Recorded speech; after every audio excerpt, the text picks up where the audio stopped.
Hello दोस्तों, मैं इस टॉपिक पे काफ़ी दिनों से वीडियो बनाना चाहता था, बट मैं कंसिस्टेंट नहीं था एडिटिंग को लेके। एंड या this is going to be my first video of my channel.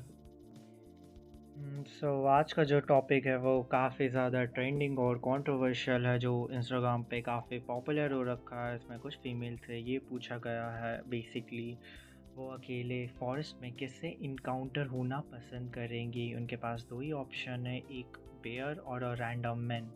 And आप ये जान के काफ़ी ज़्यादा सरप्राइज हो जाओगे कि मोस्टली फीमेल्स ने बेयर को चूज़ करा। एंड आपके दिमाग में भी यही आ रहा होगा कि आखिरकार एक रैंडम आदमी एक भालू से कैसे ज़्यादा खतरनाक हो सकता है।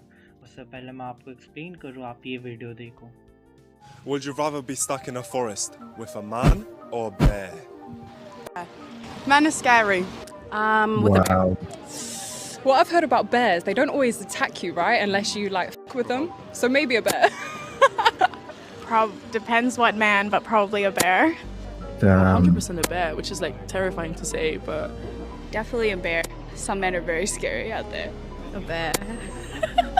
I would say a man. जैसा कि आपने सुना, मोस्टली फीमेल्स ने बेयर चूज़ करा, केवल एक फीमेल ने रैंडम मैन चूज़ करा। मैं काफ़ी टाइम से इंस्टा स्क्रॉल कर रहा था इस टॉपिक के रिलेटेड, एंड मैं काफ़ी वुमेंस के कमेंट देख रहा था। एंड मोस्टली वुमेन का कहना था कि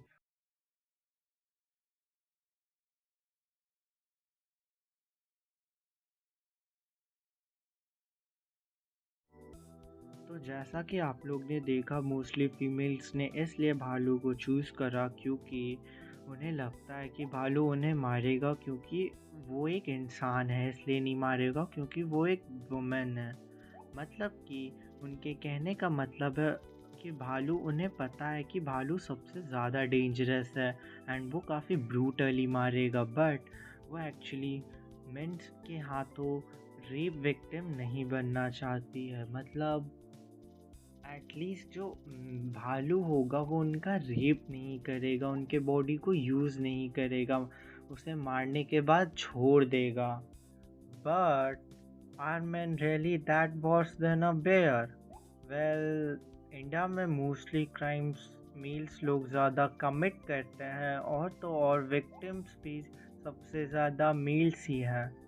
लेकिन हर दिन 90 से ज़्यादा रेप केसेस इंडिया में रिपोर्ट होता है, और हर 10 रेप विक्टिम में से एक विक्टिम तो मेल ही है, जिसमें 74% तो रेप केसेस फेक होते हैं। बट इसका मतलब ये नहीं है कि सारे रेप केसेस फेक होते हैं, क्योंकि 70% से ज़्यादा रेप केसेस इंडिया में तो अनरिपोर्टेड हैं। कुछ फीमेल्स अपने इनोसेंस और अपने केस को प्रूफ ही नहीं कर पाती हैं। एंड आप लोगों को लग रहा होगा कि मैं ये सब आप लोगों को क्यों बता रहा हूँ। आप देखते जाओ वीडियो के एंड तक, एंड आपको पता चल जाएगा कि ये सारी चीज़ इस क्वेश्चन से कैसे रेलेवेंट है। So the main question is, would you rather stuck in a forest with a random man or a bear?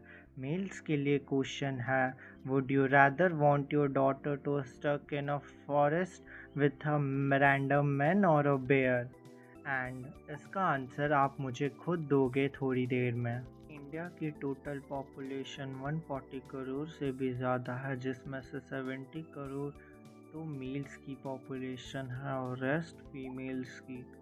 Total crime हर साल इंडिया में 52 लाख के अराउंड होता है, जिसमें से 33,000 रेप केसेस रिपोर्ट होते हैं हर साल इंडिया में।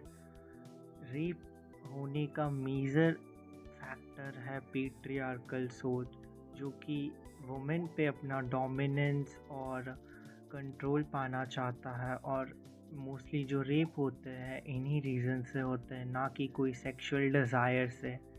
इस क्वेश्चन का आंसर है रैंडम मैन ज़्यादा सेफ हो गया। इसमें कोई डाउट भी नहीं होनी चाहिए। तुम एक ह्यूमन को एक वाइल्ड क्रिएचर से कंपेयर कर रहे हो। ये क्वेश्चन खुद में ही मिसअंडरस्टूड क्वेश्चन है। अगर मैं फ़ीमेल होता तो ऑब्वियसली मैं एक रैंडम मैन चूज़ करता, मैं एक जंगल में एक भालू को क्यों चूज़ करता, जस्ट बिकॉज कि मैं अज्यूम करके हूँ कि वो मेरा रेप कर देगा। आई मीन वो पहले खुद को सरवाइव होने के बारे में देखेगा या फिर तुम्हारा रेप करेगा।